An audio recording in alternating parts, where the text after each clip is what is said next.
Ракетні та авіаційні удари, а також постійні артилерійські обстріли. Окупанти перетворюють Сіверськ на пекло. Вже більше місяця поливають місто смертоносними снарядами.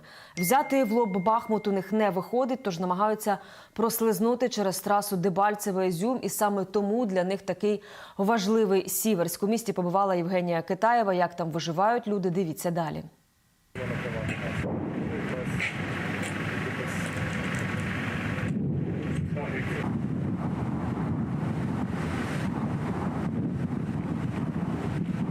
Ми ще не доїхали до Сіверська, але вже чути звуки вибухів, прильотів, приходів.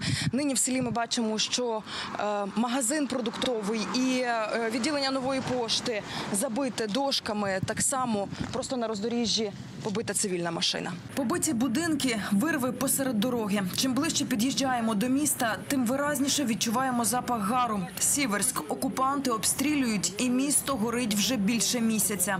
Пробують захопити, тобто продвинутися. Вони що роблять? Вони просто знищують місто, розумієте? Хлопці, оце ми вже заїхали в сам Сіверськ? Так.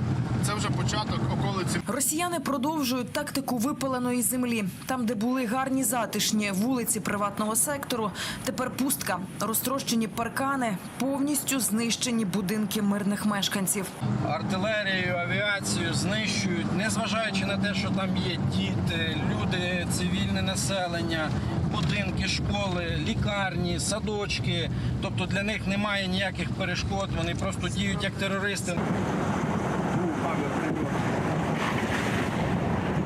Так, бачите, не дивлячись на те, що тут люди живуть мирно, вони просто знищують все на сонячну кулю.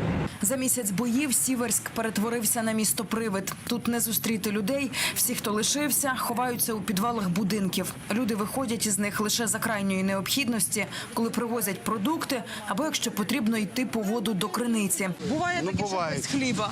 Буває і таке, що без хліба. А вода? Воду привозять ребята. Сюди взагалі ніхто не заїжджає, привозять, та туди далі привозять. До нас сюди бояться, тут як бойові дії у нас. Ви в підвалі чи де? В підвалі, останній під'їзд у нас, ми там в підвалі всі. От, Дітки є у вас? Є ребенок, 9 років. І якщо хліб, продукти і воду людям привозять, то з ліками біда. Їх не дістати. Вся надія на військових. Вони діляться своїми медикаментами, вони ж і евакуйовують поранених місцевих. Антибіотика ніякого немає. Латерамін? Атрасойка, так? Ага, і на О, комп'ютер, ой, як хорошо. А є ще таке? Місто вже давно без газу і електрики. Для місцевих найдорожчий девайс – ліхтарик на сонячних батареях. Електричество заряджається, і ось фонарик від світла, от виключають. Тобто електрики немає, ви виключно на сонячних батареях? Так, ну можемо і електрику, можна телефон заряджати. Володимир Миколайович із сусіднього селища втікав сюди до дітей і онуків. Вже 1,5 місяці чоловік не був удома. Чи вцілів його будинок, не знає. Тікали теж обстріли. Ну, в мене... Недалеко ви втекли, я вам скажу. Ну, хоч недалеко, ну, а куди тікати? Далі нікуди. Біля будинків облаштовані кухні. Тут на вогнищі люди готують їсти, якщо не летять ворожі снаряди. Під обстрілами, побили людей, несли воду і двох убили. Загинули? Да. А ті люди, які загинули, поховати їх можна? Ну, ховаємо возле домов. У місті бачимо стихійні поховання. Одна з могил накрита шматками бетонного забору. Через велику інтенсивність обстрілів і авіаударів люди не можуть як слід поховати загиблих, тож роблять те, що у їхніх силах. Максимум зусиль докладають і військовослужбовці, обороняючи місто від окупантів. Їм тільки два шляхи.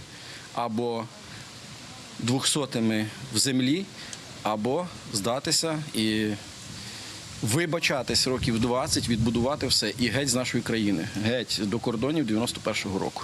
Євгенія Китаєва, Ганка Кудрявцева з Донецької області, 5 канал.